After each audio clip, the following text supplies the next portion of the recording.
From inside the Financial Times headquarters in the heart of the City of London, this is Inside FT, brought to you by TV Tokyo.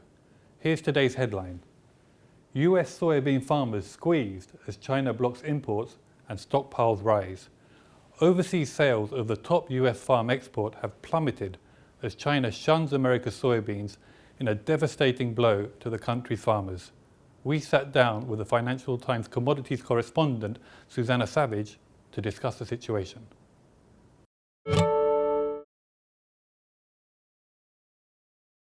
So US soybean farmers find themselves in a really difficult situation. Soybeans are actually the US's biggest farm export, and their biggest market historically has always been China. For example, last year 51% of China's soybeans came from the US, and in the years before it's even been higher at some points.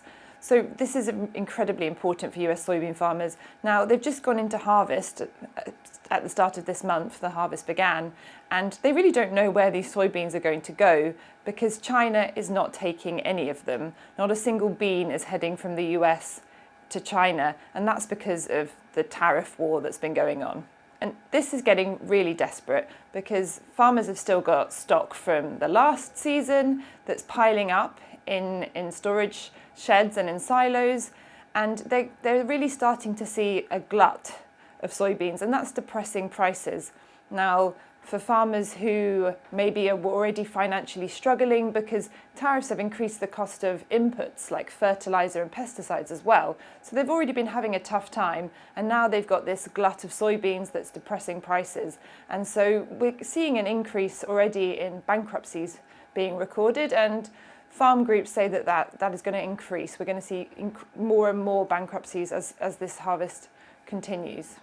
Earlier this year, Donald Trump put tariffs on a whole range of Chinese goods. And in response to that, China has levied tariffs against some US farm products, but has also just decided not to import US soybeans because it can get them elsewhere. It's importing a lot from Brazil, which is the world's biggest producer, and also increasingly from Argentina. So essentially this is part of the trade war, this is part of tariffs. It's in retaliation to Donald Trump levying tariffs on Chinese goods.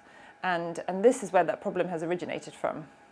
Well, the thing about US farmers is that rural communities have tended to be a big voting base for Donald Trump and the Republicans. So a lot of their voters are in these communities. And as one of the farmers I spoke to said, this really filters through into those rural communities that were a big support base or are a big support base for Donald Trump.